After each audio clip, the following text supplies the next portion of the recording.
Deus Altíssimo, Pai, meu Pai, pelo poder do nome do Yahweh, o nosso Senhor, seu Filho amado, nos abençoa e nos guarda, nos ilumina e nos guia por um bom caminho. Reunir-nos como o corpo de Cristo é um privilégio. Viva com propósito. Sem intencionalidade, as pessoas tendem a perambular, tornando-se complacentes em vez de motivados, sem visão em vez de alavancar o propósito. Mas, aqueles de nós em Cristo, somos chamados para algo mais do que vagar pela vida. O autor do livro aos Hebreus colocou dessa maneira: pensemos em como motivar uns aos outros na prática do amor e das boas obras.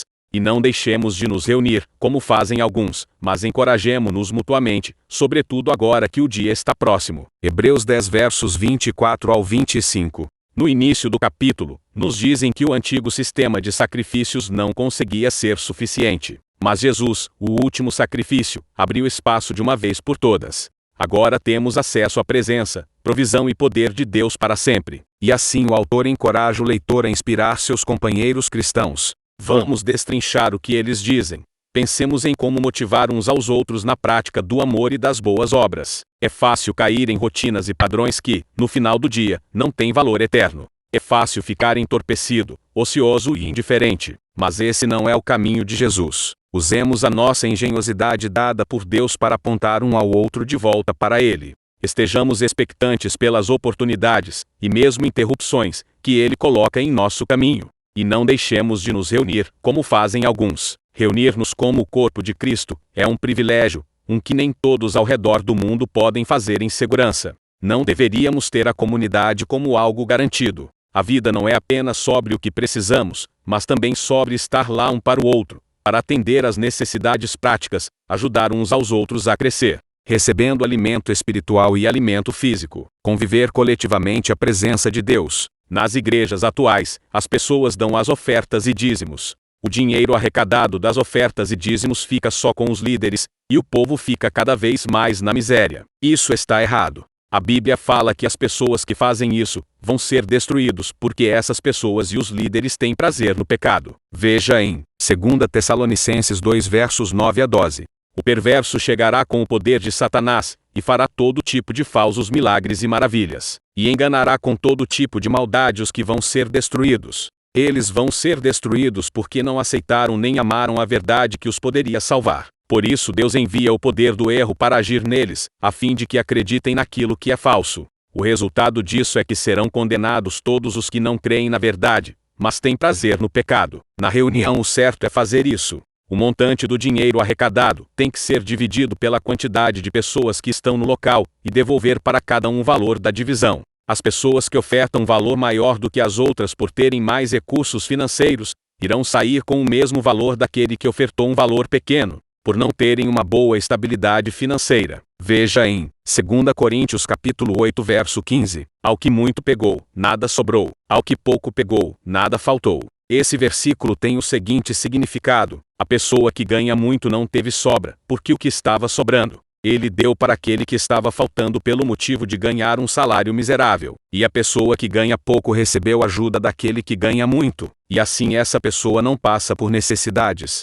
Muitas pessoas vivem no conforto e ganham muito dinheiro, e muitos ganham pouco dinheiro, e vivem na miséria. Essas pessoas que ganham muito podem dar uma oferta maior do que as pessoas que ganham pouco. Quando todos se reunirem no local de adoração, o líder da congregação deve pegar todo o valor das ofertas e dízimos e dividir pela quantidade de pessoas que estão reunidas no local. E o valor da divisão deve ser devolvido para cada pessoa que se encontra na reunião. O líder da congregação deve sair com o mesmo valor, mesmo não tendo nada para ofertar.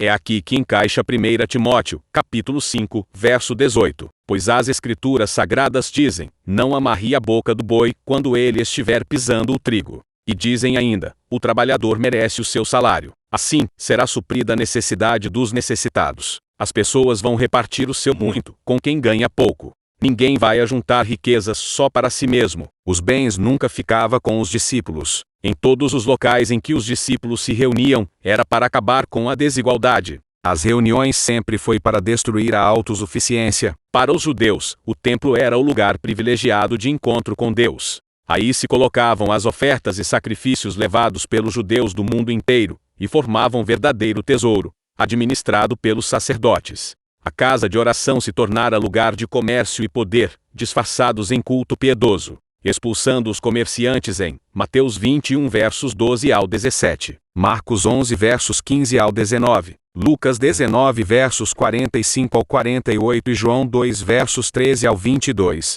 Jesus denuncia a opressão e a exploração dos pobres pelas autoridades religiosas. Predizendo a ruína do templo, ele mostra que essa instituição religiosa já caducou. Doravante, o verdadeiro templo é o corpo de Jesus, que morre e ressuscita. Deus não quer habitar em edifícios, mas no próprio homem. João 14 verso 23. Para acreditar em Jesus, não basta aceitá-lo como Messias nos moldes tradicionais, isto é, como um chefe que exerce função nacionalista, através do poder e domínio. Acreditar em Jesus é aceitá-lo como o Messias que realiza o projeto de Deus, e que dá sua própria vida, rompendo as muralhas de separação entre os homens.